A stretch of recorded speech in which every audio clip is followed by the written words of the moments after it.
do. We have a great relationship. I want to just say that the representatives of UK have been so professional, and it's been an honor doing business with all of them, and in particular the Prime Minister. And I'd like to introduce him now to say a few words. Mr. Prime Minister, please take it away. Thank you, Mr. President, Donald. And this is a really fantastic, historic day in which we can announce this deal between our two great countries. And I think it's a real tribute to the history that we have of working so closely together. Can I pay tribute, Donald, to your negotiating team as well, particularly yes. Howard and Jameson, who've done an incredible job, a very professional job, and my team as well. Two negotiating teams have worked at pace now for a number of weeks to bring in this deal today. Really important deal. This is going to boost trade between and across our countries. It's going to not only protect jobs but create jobs, opening market access. And as you say, Donald, the timing couldn't be more apt, because not only was it 80 years ago today that victory came for Europe after and at the end of the Second World War, but of course on that day the UK and the US stood together as the closest of allies. And Donald, I think even down to the hour, because you may or may not know that it was about this time of day, exactly 80 years ago, that Winston Churchill announced victory in Europe, and that led to great celebrations across Europe, across America, but particularly in the United Kingdom. Literally people going out into the street, putting bunting up, going up to the palace. And so to be able to announce this great deal on the same day, 80 years forward, almost at the same hour, and as we were 80 years ago, with the UK and the US standing side by side, I think is incredibly important and makes this truly historic. That close relationship has endured over those 80 years. As you know, Donald, when it comes to defence and security and intelligence sharing, of course, there are no two countries that are closer than our two countries. And now we take this into new and important territory by adding trade and the economy to the closeness of our relationship. It is built, as you say, on those notions of fairness and reciprocal arrangements. We've always had a fair and balanced arrangement between our countries. This builds on that, hugely important for sectors like car manufacturing and for steel and aluminium and so many others. And yes, we can finish ironing out some of the details, but there's a fantastic platform here, including, of course, on the tech side, where I think I'm right in saying we're the only two Western countries with trillion-dollar sectors when it comes to tech. And in the end, it comes down to, as you say, Donald, economic security is national security. On national security, we've been absolutely the closest of allies for so many years, keeping the peace through that close alliance, that friendship. And now we add to that this deal on trade and the economy. And I want to thank you for your leadership on that, Donald, and for the way in which your team have negotiated this. And I'm so pleased that we've got this deal, we've finalised it, and we've built an incredible platform for the future. So thank you so much. Donald, I'm now going to go and do a press conference. I think you have your press in with you. But on the details, I think if you've got Howard, we can deal with that through one of my team. That's great. Well, Mr. Prime Minister, thank you very much. It's an honor. We're going to have a continued, maybe a better relationship than ever before. You know, I don't know if the media knows, but the U.S. and U.K. have been working for years to try and make a deal, and it never quite got there. Yeah. But it did with this Prime Minister. So I want to just congratulate you. Well, with this President, this Prime Minister, we've managed to achieve what many people have tried to achieve for many years. That's right. And I'm really pleased, and it feels completely historic and on a special 80-year anniversary as well. So, Donald, thank you so much. It's really good to have got this deal over the line. tribute to both teams, tribute to our countries, and tribute to your leadership. Thank you. Well, it really is a great thing. And you go do your press conference, and I'll see you soon. Maybe speak to you later. But thank you very much. An incredible thing. I can't tell you that for so many years, even as I sat, everybody talked and talked and talked about a deal with, it just seemed like a natural deal, but it was not done, but now it was done with us. So I feel very proud to have been a part of it. Keir, thank you very much. Thanks, Donald, and we'll speak again soon. Very good. So long. Bye.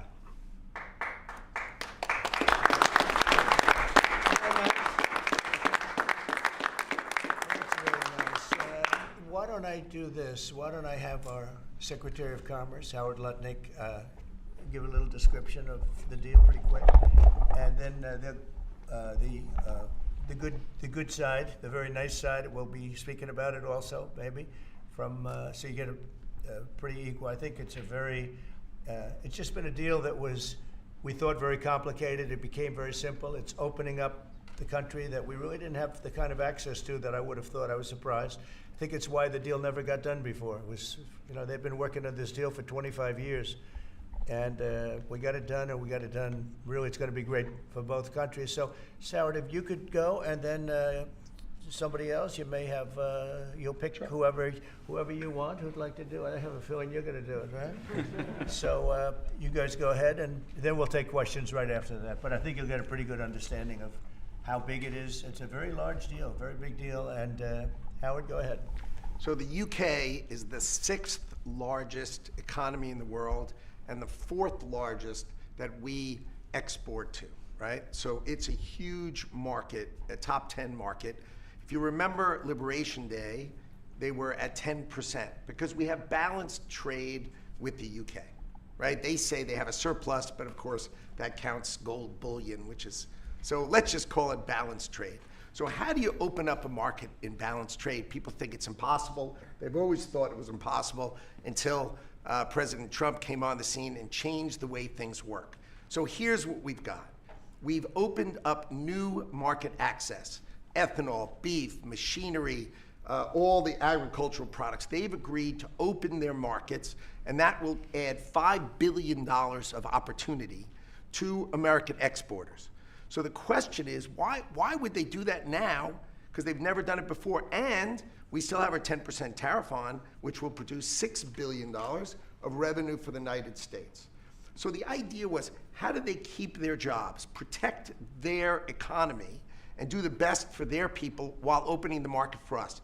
And the way is they studied it, their team was exceptional, and they tried to figure out the markets that they're importing from other people and try to send them over to America. So why were they always favoring others and not us? And what they've done is they've found the ways to do that so that we have new access, right? But the UK workers are protected, and that was the balance. So we did a deal with them in automobiles, and you know, if you're not building here, we charge you a 25% tariff. But the president, and by the way, I want to make this clear, while Jameson and I worked hard, this was the president's deal, and people think, oh, that's not the way it works. If you got to sit next to him, I have the best deal maker to my left, and if you don't think that we take advantage of him calling the prime minister and getting that deal done, you don't understand who's the president of the United States. So he's the closer. He gets deals done that we could never get done because he understands business, he understands deals, and that's why we're here today. So he agreed they could send 100,000 cars into America and only pay a 10% tariff. And that protects their car industry. And remember, we do 16 million cars a year. So this is only like 0.6%. But for the UK auto people, this is tens of thousands of jobs that the president agreed that he would protect for them. So he made that deal, right? Then steel and aluminum. Right? Their steel business has been destroyed like everybody else has been destroyed by people dumping steel into their markets. And British Steel had announced it was closing down. So the British government, as part of this deal, nationalized British Steel, and they're going to match the kinds of models we do. They'll put tariffs on, they'll put quotas on. They want to do it with America so they can be part of the resurgence of steel and aluminum in America, and that saves them, again, thousands and thousands of jobs. So if you go step by step, aero and commercial planes, they sell Rolls-Royce engines to Boeing. We've agreed to let Rolls-Royce engines and those kind of plane parts to come over tariff-free. And what you're going to hear today is there's going to be an announcement at the UK that they are buying $10 billion worth of Boeing planes later today, but I'm going to let the name of the airline announce it because that's theirs to do. But part of this deal was always to do it together and to do it strong, and you can see the numbers on this board. Everything about this board works exceptionally well for the United States of America. It lays out the plan that you can work with us in autos, you can work with us with aero and commercial, you can work with us in pharmaceuticals if you have a supply chain that is secure and protected in national security. So we feel really good about the deal. You've heard the Prime Minister, he feels really good about the deal, right? And we started at 10% and we ended at 10%, and the market for America is better, and this is a perfect example of why Donald Trump produced Liberation Day. People don't understand. He gets things done in a matter of time. This would have taken Jameson and I 3 years, maybe. And instead, we got it done in 45 days, certainly, because we work for Donald Trump. So, Jameson, my partner in all this, maybe Jameson, you'd like to talk a little, and then we'll turn it over to the UK. Sure, happy to do that. Everyone has had great remarks. I just have to echo the President and the Prime Minister when we talk about VE Day. This is something we've been waiting for decades, and there is no more appropriate day to do this. And when we step back and we look back a few weeks from now or months from now or years from now, we're going to look back at this day and better appreciate the significance, I think. And I'll just say as well, in terms of negotiating, I mean, the UK negotiators, you know, we've got one right here, did an incredible job, right? This is why you win wars, right? When you act like this. And the ambassador, he knows more about trade than a lot of us here based on his background. And I would say on this deal, Mr. President, what we've shown is that it is time to change the way we do trade. People said we couldn't do a global tariff. We did a global tariff. They said no one would want to deal with us. People want to deal. They said no one give offers. You saw that stack of offers I showed you yesterday, all those countries. Said we wouldn't get deals, and here we are with the deal with the 6th largest economy. We've agreed to have fair and reciprocal trade, and we've done it in record time. Thank you very much. Yes, sir. Great job. Thank you, sir. Mr. Ambassador, please. Well, Mr. President, thank you very much indeed in hosting us this morning. And thank you very much indeed also for that very typical 11th hour intervention by you with your phone call to the President, demanding even more out of this deal than any of us expected. So thank you for that. The Prime Minister was delighted, obviously, to take that call later tonight. But you took it to another level, and I think the point I would make is twofold. One is that if we're going to rebalance and rebuild international trade in a way that serves all our interests, then we're better doing that together than separately and apart, and that's what we're on a mission to do. But secondly, you've done what you said you would do. You said to the Prime Minister when he came and we visited in the Oval that you would do a good trade deal with the United Kingdom, that you would do it at pace, and that we would be first. And you have delivered that. You know, you've been true to your word. So thank you very much indeed for that. For us, it's not the end. It's it's the end just of the beginning. I mean, there is yet more we can do in reducing tariffs and trade barriers so as to open up our markets to each other even more than we're agreeing to do today. But it also provides us with the platform, the springboard, to do what I think will be even more valuable for both our countries in the future, and that's creating a technology partnership between the United States and the United Kingdom so that we can harness science and technology in order to create future industries and future jobs, and to do that together in the way we work so closely already in the national security and defense area. We can just take that to yet further areas of science, enterprise and endeavor. So we're looking forward to doing that in the coming months. You've launched us extremely well today. It just, in my view, as the Prime Minister has said, just shows what two countries who trust each other, who are confident in each other and are familiar with each other can do, not just for ourselves, but for the rest of the world who need to benefit from a bigger and better international trading system. Thank you very much. It was beautifully stated. What a beautiful accent, too. I'd like to have that accent. Thank you. My mother would be proud. Thank you very much. Any questions? James Matthews from Sky News. Yes. Can I ask, why Britain and why now? And you've described this deal as a full and comprehensive deal, and yet we've just heard from Mr. Mandelson it's the end of the beginning. Clearly, there's much more work still to do. With respect, are you overstating the reach and significance of this deal because you're a president who needs a result at a difficult time? I think that it's a great deal for both parties. It's for us. We're opened up. I didn't know how closed it was. Quite closed, the market, as you know, the UK, and it opens up a tremendous market for us, and it works out very well, and a lot of assets. You see the chart, and those are tremendous assets. But we've been trying, and when you say why us, meaning your country, we've been trying for years, and they've been trying for years to make a deal, including when I was in the, first term. It would always be people talking, but they weren't getting it done. But for 25 years before that, they were trying always to make a deal, a very significant deal. I actually, until I looked at the numbers, I didn't realize this is a very conclusive deal, but we think we can grow it even from that. But this is a maxed out deal, not like you said it.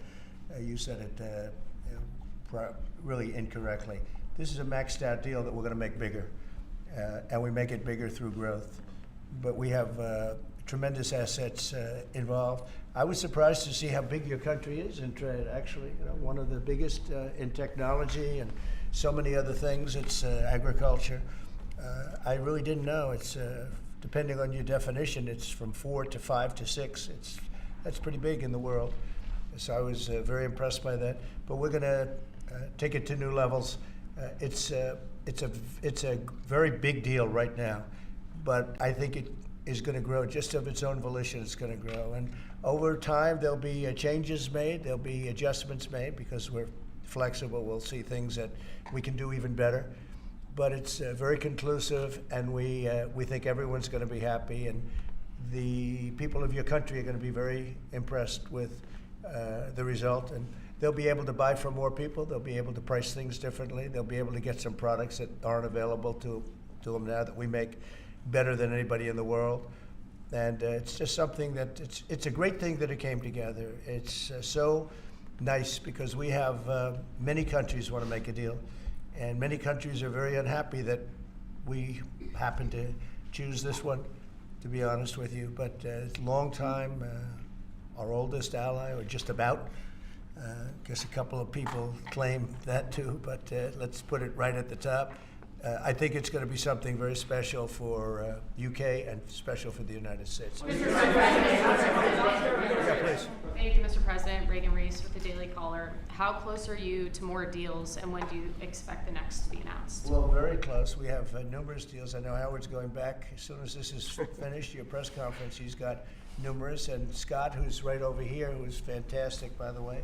You were great on television this morning. I watched you. You gave them a little lesson in the world and economics. But Scott's going to be going to Switzerland, meeting with China, and they very much want to make a deal. We can all play games. Who made the first call? Who didn't make it doesn't matter. It only matters what happens in that room. But I will tell you that China very much wants to make a deal. We'll see how that works out.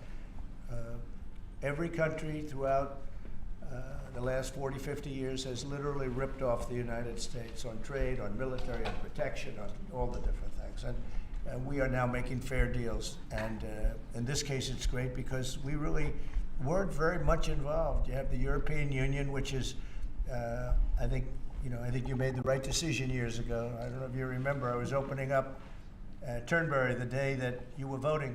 And they asked me, would it happen or would it not happen? I said, no, I think they're going to go their own separate way. I think it's better for them. And they did. I think it's going to end up being a very smart decision. But a big part of that decision was always that you'd be able to make a deal with the United States. And they were unable to do that. But now they made it. And it's a tremendous, it's very important. That was always a big part of your decision on Brexit. And they were never able to make that deal. It was, it was a tough one. And this one was, it's amazing with time. This one just went very smoothly, went quickly and smoothly. And a lot of common sense, as I like to say. It's tremendous common sense, but it's going to make your country much bigger in terms of trade, and it's going to make our country much bigger in terms of trade too. Yes, Thank you for Go ahead behind you. Okay. Tom Bateman at the BBC. Thank you, Mr. President. You mentioned meat. You're with who? The BBC. Oh, good. Very nice. They treat me beautifully. You mentioned meat and beef exports. The UK currently doesn't accept American beef because of its own food standards. Are you calling on the UK to accept all American beef and chicken products? Well, I think they'll take what they want. We have plenty of it. We have every type. We have every classification you can have. As you know, Bobby Kennedy is doing a tremendous job, and he's, I think, probably heading toward your system with no chemical, no this, no that. I think we're heading that way, it seems to be. And but we have that also. So we're a very big country. We have a lot of beef.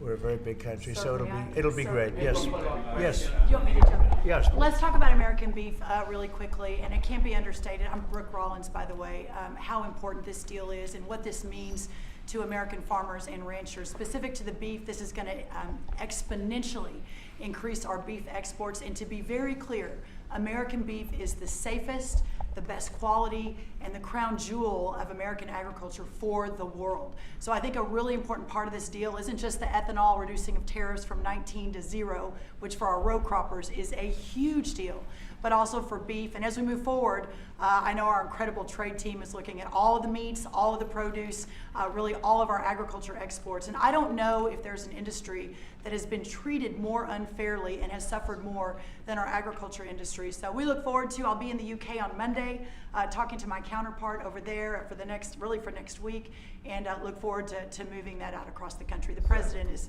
incredible. I think we could say that we have the best in the world, best tractors, the best everything in the world, and they say that our agriculture is, second to none. You understand, and it'll be a great asset. People are going to be able to have options, choice, and they'll have more of it, and that usually means lower prices. How about we'll do you and then you? Go ahead. Follow-up question for the Italian TV, Daniele Compatangelo, LA7, TV 2000, Primetime Media.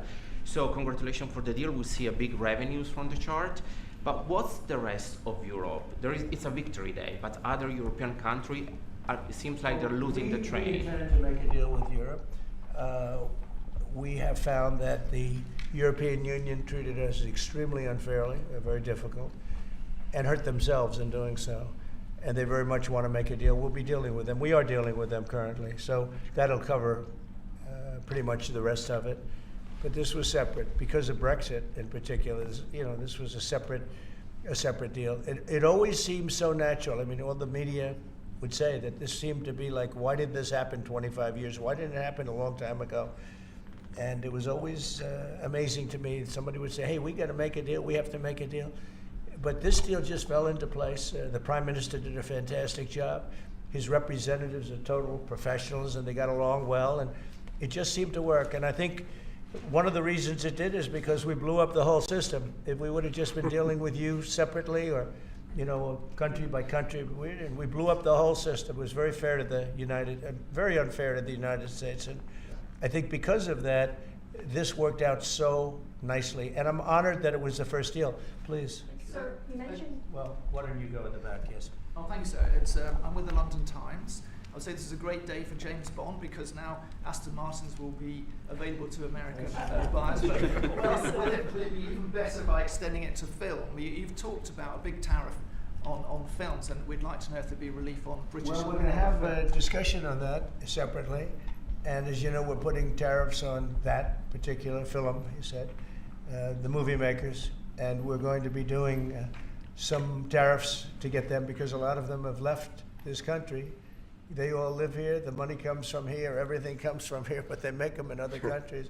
So we're going to do something to bring them back, maybe to a large extent. But James Bond has nothing to worry about that, I can tell you. James Bond.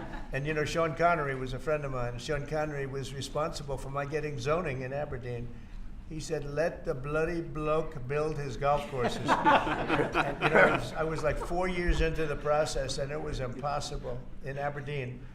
And I don't know, he just stood up one day and he said that. As soon as he said that, I got the approvals in about 2 minutes. So he was a great guy, Sean Connery, and great character. Later in the year, are you going back to? Are you going to Scotland and to the UK? I will be, sure. It's great. We have a lot of investment over there. We have Turnberry, Aberdeen. We have, as you know, in Doonbeg in Ireland, right on the ocean. They're all on the ocean. I only have interest if they're on the ocean, and we have good investments over there. It's been beautiful. Yes? Mr. President, if the talks go well this weekend between Secretary Bessent and Ambassador Greer with their Chinese counterparts, not preemptively, but if the talks go well, would you then consider lowering the tariff rate on China? Well, it could be. I mean, we're going to see. Right now, you can't get any higher. It's at 145, so we know it's coming down. I think we're going to have a very good relationship. You know, I always got along very well with President Xi. That relationship was greatly disturbed by COVID when COVID came in, but we get along very well now. I mean, the relationship was hurt with a lot of people, a lot of countries when COVID came in, but I think we're going to have a very good relationship. I expect to have a very good relationship with China, Scott. I think it's a very friendly meeting. They look forward to doing it in an elegant way. China, as you know, has a tremendous trade surplus with us, and we just can't have that. And but I think it's going to be very good for both countries. I would like to see China opened. You know, one of the big things here is, and nobody would know this, but the U.K. was largely closed. It was very much closed to trade, and now it's opened. And a lot of the financial reporters are very happy about that because so much. I listened to them. Oh, I hope they get countries opened up, and then you compete on a fair basis. But you can't compete when you're not allowed to go there. China would be the #1 example of that. You know, it's very closed. We almost had it last time before COVID, and that didn't work out. But we made a great deal with China. They had to buy $50 billion worth of our food products, and it was a great deal, doing very well for our farmers. And then when Biden came in, as usual, nothing happened. You know, he didn't enforce it, and it got less, and ultimately, you know, it destroyed a great deal. That was a great deal. But no, I think that we're going to have a good weekend with China. I think they have a lot to gain. I do think they have far more to gain than we do in a sense, but we're going to have I think we're going to have a very good weekend. Will you speak to Xi after the weekend talks? I might, yeah, sure, depending on what Scott says. We Scott is doing certain countries, and Howard's doing certain countries. I mean, I wish I had like 10 more of each, then we could do them all at one time. But there will be a time, we'll do a number of them, and then there'll be a time, I think I can say this, Scott and Howard, where we're just going to say, because we understand the countries, we understand what they want, where we're just going to make the deal. In other words, we don't need the country involvement because we've already had it. And we'll say this particular country, which had big surpluses, let's say, we had therefore deficits, that this particular country is going to pay a 25% tariff or a 30% or a 50% or 10% or whatever it may be. I think we should explain it now, Howard. One of the things we did here that we'll rarely do is on cars, we took it from 25 to 10 on Rolls-Royce because Rolls-Royce is not going to be built here. I wouldn't even ask them to do that. You know, it's a very special car, and it's a very limited number too. It's not, you know, one of the monster car companies that makes millions of cars. They make a very small number of cars that are super luxury, and that includes Bentley and Jaguar.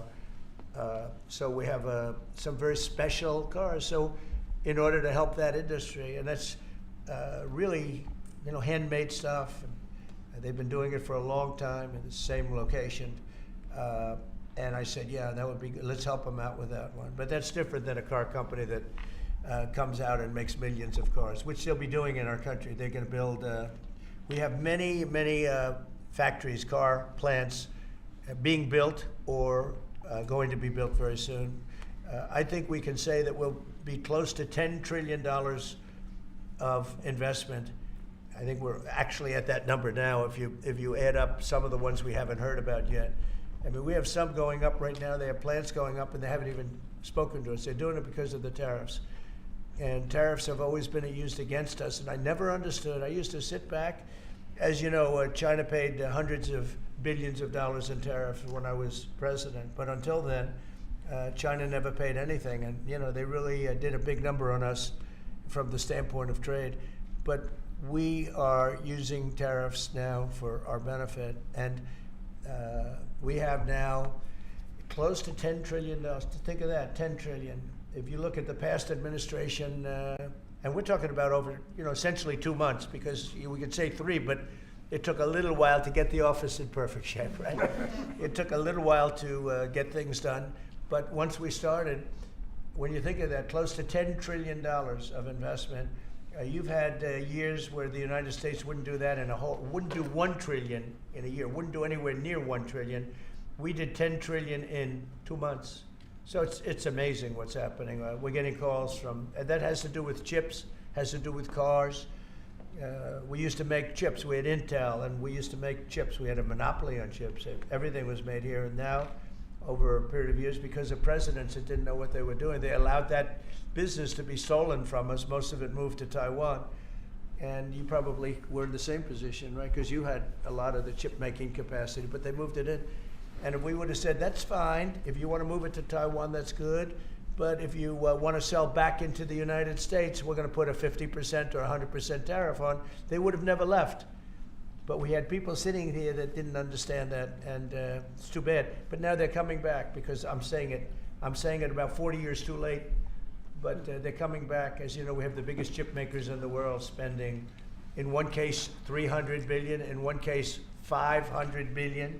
Same as Apple, and in another case, $200 billion, and we're going to have a large share, a very, very substantial share of the chip-making market. You said that this weekend is going to be a friendly visit, but do you expect that it will just be a formality to break the ice, or are they going to get into substantive negotiations? I believe so, yes. I believe it's substantive, yes.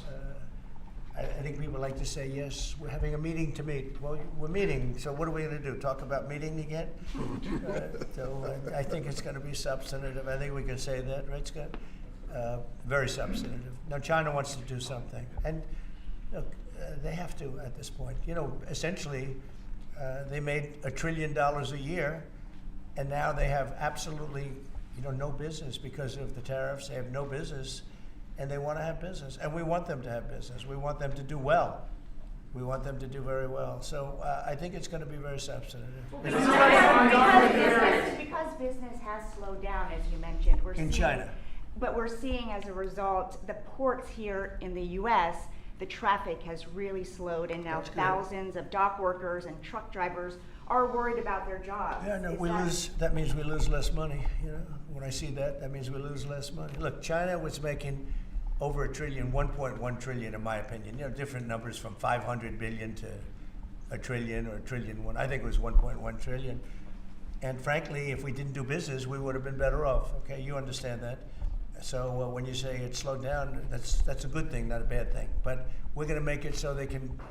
I'd like to say they can do better, actually, in terms of the bottom line.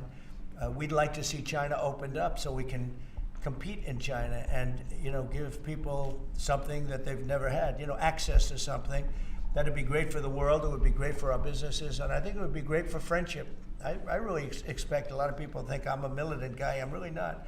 I think that trade can bring a greater friendship with China. It can be something good. But, one of the things that I know Scott's going to be talking about very high on the list is open up and let our businesses go into China, because when you talk about a closed country, that's a really closed country. And I think it would be great if it was opened up. It would give people a lot of choice and would create a lot of jobs, a lot of everything. So I think it would be a great thing for China. And that's going to be one of the things we'll be discussing, like we discussed with UK. Yeah, please. So what does Britain have to do for you to drop the baseline 10% tariff that you're maintaining? Well, I think that's set because that has to do with a lot of different things, including past. You know, there are a lot of past things that we talk. This is very inclusive. We included everything, and that's pretty well set. Yeah, please. Yeah, Mr. President, the 10% baseline tariff remaining in place, is that a template for these future trade deals? You say you're going to keep it here. No. Is it going to stay in every case? No, that's a low number. They made a good deal. Some will be much higher because they have massive trade surpluses, and you know, in many cases they didn't treat us right. One thing with UK, they had it, somewhat closed, not like a China as an example, but they always treated us with great respect. So they treated us with great respect. The template of 10 is probably the lowest end, and therefore they made that deal. But they we've had just a very special relationship with them. Like, I won't do that deal with cars. I mean, unless somebody shows me that there's another kind of a car that's comparable to a Rolls Royce. And there aren't too many. This is a good commercial for Rolls Royce. They're going to order a lot of cars. Mr. President, I wonder whether you'd like to buy. I mean, well, the last time this happened, I would be happy to suggest a discount, obviously a very modest discount. We have to protect our profit margins. I've had many of them, actually. The last time that happened, I ended up buying a Tesla. You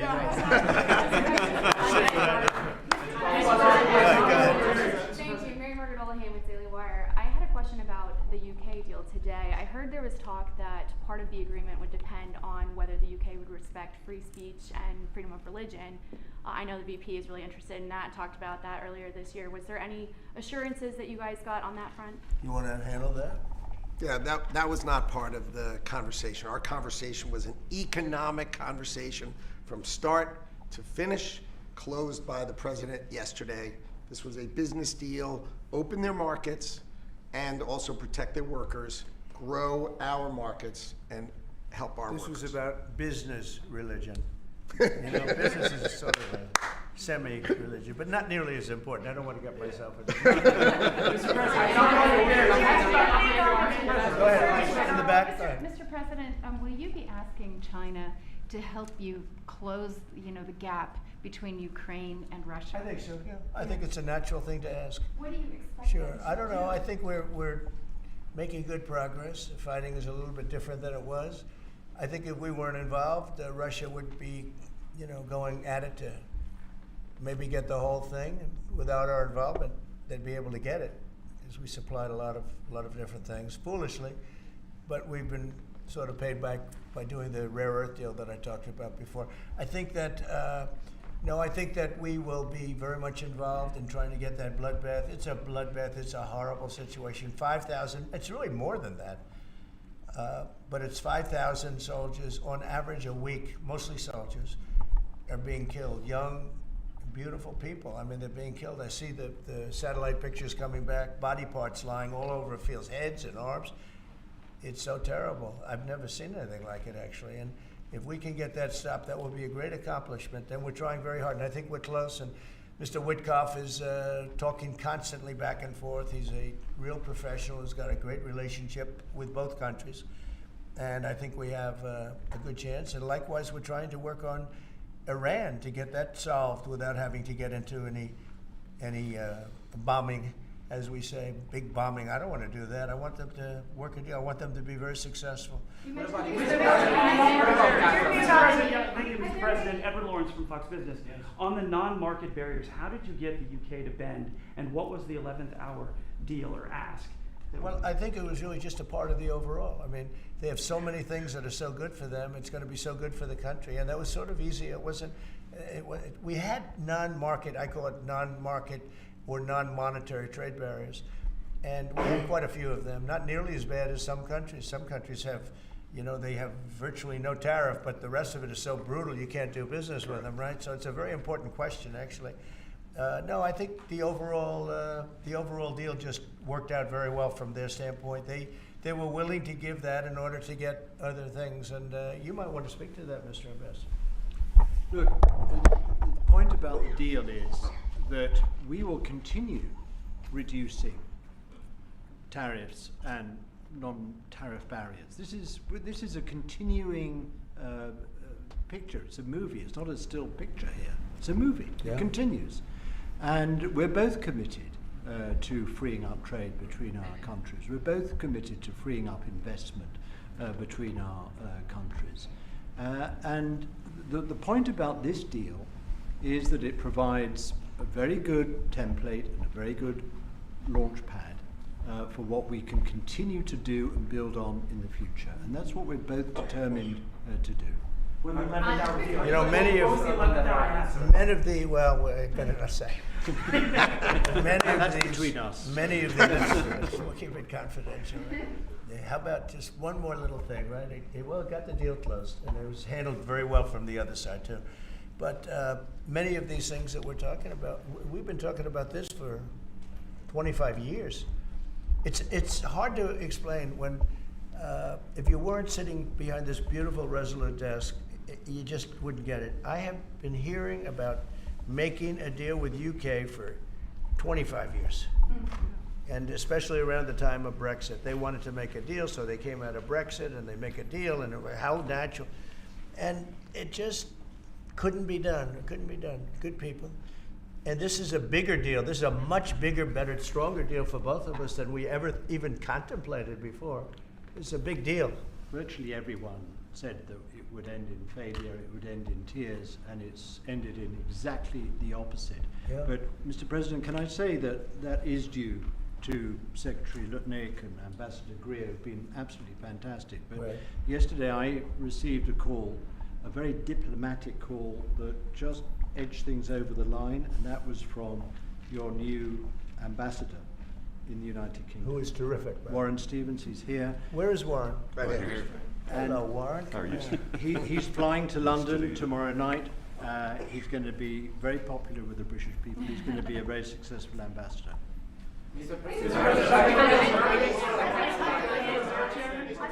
And Were you disappointed? and he's got plenty of cash. That guy's plenty of cash. We need some more big spenders. Yeah, go ahead. Are you planning to meet Ursula von der Leyen? You're going to go ahead fast. Yes, are you planning to meet Ursula von der Leyen, the president, or do you plan to cancel anytime soon? Oh, she's so fantastic, right? She's so fantastic. I hope we're going to meet. Yeah, the answer is yes. I saw her a few days ago. And I think that we'll definitely meet, yeah. The European Union is a big thing. They want to make a deal very badly. You know, everybody wants to make a deal. Look, everybody wants to make a deal with the United States, and we're doing that, and we're going to make fair deals. I'm just honored that this was the first one. Go ahead, please. The Federal Reserve Chairman, Mr. President, says that you would have to call him for a meeting. Do you plan to meet with him? And what do you think about? It's like talking to a wall. He should be. What do you think about not cutting the Bank of England cut today? Well, the Bank of England cut, China cut, everybody's cutting but him. It's I don't know. We'll see what happens. It's a shame. I call him Too Late, Too Late Powell. That's his nickname, and it's a shame. It's ridiculous. So meeting, he's always too late. But in this case, it's not going to matter that much because our country is so strong. We're so powerful in terms of economic strength and what we've done. And I'll tell you what, if we didn't have our first term, you wouldn't be. We created things in the first term. We cut more regulations than any president in history. We cut the taxes more than anybody in history. And a very big factor is going to be the tax bill that we have right now, the one big beautiful bill, as we call it, which is all-encompassing, the biggest tax cuts ever in history, bigger than even the first time. And the incentives, even great for the UK, because it'll make us so strong that we're going to be doing more business with you. It's a very important element for taxes, for every aspect, regulation cuts. That bill is, I believe it's the biggest bill of its kind ever in the history of this country. And Speaker Johnson and Leader Thune have done an incredible job. I mean, I'll let you know, we have to get a vote, but we have a lot of support for that bill. And if that happens on top of all of these trade deals that we're doing, this country will hit a point that you better go out and buy stock now. Let me tell you, this country will be like a rocket ship that goes straight up. This is going to be numbers that nobody's ever seen before. That's a very important element of all of this. You know, if we get that, if you don't, and the Democrats are fighting it only because they want to fight. They have Trump derangement syndrome. You know, if it was somebody else, they wouldn't fight. If you had a normal person, if you had some stiff sitting behind you, they'd be fine. But they have Trump derangement syndrome. You know, Senator Schumer's become a Palestinian. He's welcome. I don't know when they're going to give him the ceremony, whatever the ceremony may be. But it's terrible what's happened to the Democrats. So very, very important element of everything, of what we're doing. Unrelated to today, but related in the sense that we'll do, if that passes, we'll do even more business with the UK. We'll have so much. It's the biggest tax cut in history. It's going to make our country zoom. It's going to be incentive, as you know, with the deduction for, basically for work. You work, you build, you plant, etc., your deduction. It's going to be the biggest, it's the biggest bill of its kind ever passed, maybe the biggest bill ever passed. That's why we call it the one big, beautiful bill. You just announced a new nominee for the U.S. Surgeon General who never finished her residency and is not a practicing physician. So can you explain why you picked her to be America's top doctor? Because Bobby thought she was fantastic. She's highly, she's a brilliant woman who went through Stanford, and as I understand it, she basically wanted to be an academic as opposed to a surgeon. I think she graduated first in her class at Stanford. And Bobby really thought she was great. I don't know her. I listened to the recommendation of Bobby. I met her yesterday and once before. She's a very outstanding person, a great academic, actually. So I think she'll be great. Mr. President, your nominee for U.S. Attorney of D.C., do you have a backup plan if this Senate does not? But he's a terrific person, and he wasn't getting the support from people that I thought. You know, he's done a very good job. Crime is down 25% in D.C. During his period of time. I'm very disappointed in that, but I have so many different things that I'm doing now with the trade. You know, I'm one person. I can only make, boom, I can only lift that little phone so many times in a day. But we have somebody else that will be great. I just want to say Ed is unbelievable, and hopefully we can bring him into whether it's DOJ or whatever, in some capacity, because really outstanding. To me, it was disappointing, I'll be honest. I have to be straight. I was disappointed. A lot of people were disappointed. But that's the way it works sometimes, you know. That's the way it works. And he wasn't rejected, but we felt it would be hard. And we have somebody else that we'll be announcing over the next 2 days who's going to be great. With companies like Ford and Mattel recently saying they're going to raise prices on certain products, how long do you think the American public is going to be patient and wait for you? Well, I think they're saying that just to try and negotiate deals with me. They're not. Look, tariffs are the most misunderstood thing maybe in any form of business, anywhere in business. Oftentimes the country picks them up. Oftentimes the company picks it up. The people don't pick it up. Okay, the people don't pick it up.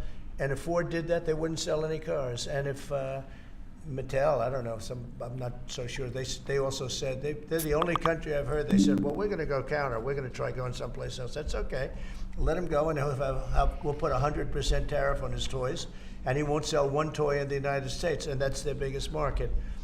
I heard that. I mean, I watched this guy talking about how I'm going to go counter. I said, well, I wouldn't want to have him as an executive too long. The Ford people I know very well. What they're doing is negotiating with us by saying that. But we don't think that's going to happen. Look, I put out a truth today, and it said that gas is down, gasoline is down, energy is down, groceries are down, eggs are down. I mean, eggs, thank you very much, but eggs are down. When I came in the first week, you guys hit me with eggs. I said, what the hell happened with eggs? Eggs were up like 170% and going up, and they said don't order any for Easter. And we were thinking about ordering plastic eggs like everybody was doing. And Brooke did a fantastic job, agriculture. Brooke did a fantastic job, and we had hundreds of thousands of eggs out here on the lawn just 2 weeks ago at Easter. But you take a look at the cost. Energy's down. Even interest rates are down. Now, if the chairman of the Fed, Jerome, if he would lower interest rates like China did, like I think UK did, but like numerous other countries have done, it's like jet fuel. It'd be great. but he doesn't want to do it. I think he doesn't want to do it. Probably he's not in love with me. I think that's right. It's sort of a crazy reason, but that's the way life is.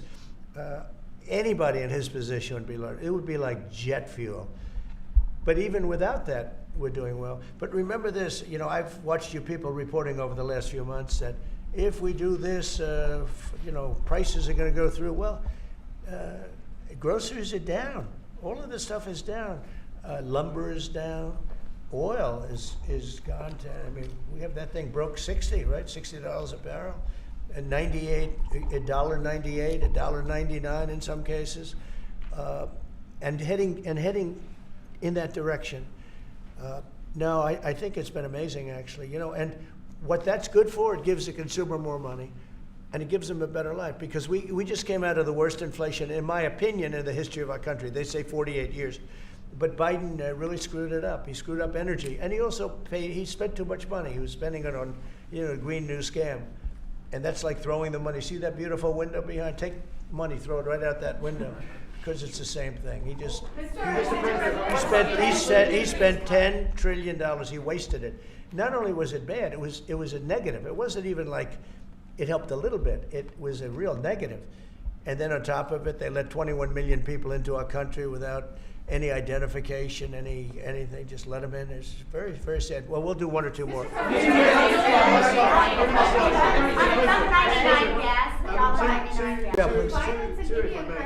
ahead.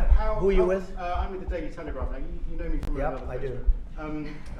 How concerned are you about the UK's reliance on China? Chinese money in the money market, Chinese exports. We're not concerned. Is that something that came up in honestly, discussions? I'm not concerned about anything. If I was, I wouldn't even be here right now. If I was concerned about anything, and it wouldn't be that, but I wouldn't be here right now. No, we're not concerned. We're going to have, I believe, a very good relationship with China, and a fair relationship, and it'll get bigger and it'll grow. It'll grow. As an example, if they open up the country, that'll be the best thing China ever did for itself. They don't know that yet because, it's been a different system. But that'll be the greatest thing that ever happened to China. The people will be happier. They'll buy for less. They'll see things that they never saw before, and they'll be buying them.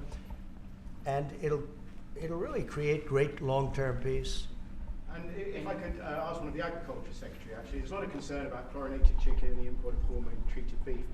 Has that question been addressed, resolved in these talks, or is that something for the continuing negotiations? Well, James. I would just say that it's very clear, and we have in the heads of terms that we are going to discuss all of these types of issues, and obviously the importing country, whether it's us or them, you got to follow the rules on those types of things. But our point is the rules need to make sure that they are based on science, and that's our expectation. We know the UK believes that too, so we want to come to an accommodation. We want the consumers in each country to be able to choose what they want and give them the information that they want. Okay. We have an incredible EPA led by Administrator Zeldin that is on this. So the talks continue, but we are very, very confident in our products, and what the President has done to open up the markets is unprecedented for these farmers here in America. Thank you. Wall Street as they watched this. You saw the stock market decline sharply after Liberation Day, and it's rallied back since then. Well, now it's going to really rally because, don't forget they said this is all a pipe dream. And this is a tough one. Somebody would say, well, this is easy. This is much tougher, I think, than any other deal because they've been at it for so many years, decades, trying to make this deal. And it's very conclusive, and it's a great deal, and it's a very big deal, actually. No, this is just the beginning. We're going to be having conferences, or at some point we won't have. We'll just put out a statement that we just signed this country, that country. And after a number of these are done, nobody has enough people to do it. We're just going to put out X country is going to pay this, and if they open up, they're going to do this and that, and they're going to be open up. Everybody wants to be here. I say this is where they want to be shopping. They want to shop in this country because we have the consumer, and we have the consumer like nobody else. And if this country went bad, the whole world would go bad. But we really saved it from going bad. Yeah, please. So can I ask you about the air traffic control issue? Are you looking at getting new software? I'm glad you asked me about it because I'm just going to be talking to now the heads of the airlines and everything else. So I was all set before we had the rigged election to give out a brand new gorgeous system to one company that was going to do the whole thing, one of the best companies in the world that you know very well. You know, there are 3 or 4 of them that do it. And when they took over, Buttigieg, who has no clue, you know, he drives to work on his bicycle with his, in all fairness, with his husband on the back, which is a nice, loving relationship. But he didn't have a clue. This guy didn't have a clue. And he's actually a contender for president. Between him and Crockett, you can have that party. But he didn't know what he was doing. And he took what they call dry systems where you have wires in the earth, buried in the earth or whatever. And then you had the open air systems where you have satellites. And you can't mesh them. Anybody would know that if you went through about 2 months of study in school, if you studied that kind of thing. And he did. They spent tens of billions of dollars trying to take old, broken equipment and merging it into existing new equipment with brand new equipment. It's one of the greatest. They spent like $40 billion. And what they did is they made it worse because it doesn't work together. You can't make it work together. If you have a satellite system, you need satellite. If you don't, they had all these different technologies, some of them 50 years old, and they're trying to mesh them in. And they end up spending twice the money they should have. You could have bought a whole new system. So we have a very good guy who you all know, Sean Duffy, is head of transportation. And I've given him a 10-minute lesson in buying, and he's become really good. And we are now in the market to buy a gorgeous, brand new system. The helicopter that crashed into the plane at 400 feet, it shouldn't have been. What would have happened is all sorts of bells and sirens would have been going off 3 minutes before that accident happened, if you had the right equipment, but they didn't. And the new equipment is unbelievable what it does. You can have, you don't even, well, I was gonna say something, but you always, in my opinion, you always need pilots. I want pilots, but you wouldn't even have to have pilots. This system is so incredible what they can do. But we have a system that's obsolete. And what they did is the worst. They tried to combine the really old, broken stuff with the new stuff, and you can't combine it, and anybody should have known. So Biden, do you think Biden figured this out? I don't think so, fellas. Do you think he has any clue? He doesn't know what the hell's happening. So here's the story. We're gonna be buying a brand new, it's going out to bid very soon, brand new state-of-the-art system that will cover the entire world. I'll give you an example. When my pilot, now I have military pilots, but prior to that, I have very good pilots, great pilots. They would land, and I won't tell you which country, but they would use the system of another country. They wouldn't even use the system of the United States. So if I'm landing in New York or Florida or Tennessee, they're using a system from another country. I said, why is that? And they were, you know, they're not into business, but they're just saying, our system doesn't work, sir. And I said, boy, that's pretty sad. But we were all set to give it out to, you know, look, you have a Raytheon and you have different companies like that, numerous companies. And you have companies that would do it, like an IBM, as an example. And you give out one deal, one contract. They gave out hundreds of contractors. They had diggers. They had non-diggers. They had people that focused on satellites. They had hundreds of different contracts. One contract where one guy is controlling everything. If you need a trench, then they dig a trench. But if you don't dig the trench, they don't blame you. What happens is you don't dig it, then they say we want a cost overrun. Now, we have it all set, and we're going to be doing it. We would have done it, except that the election took a little strange turn. But the second one didn't. That was too big to rig. Thank you very much, everybody. Thank you. Thank you.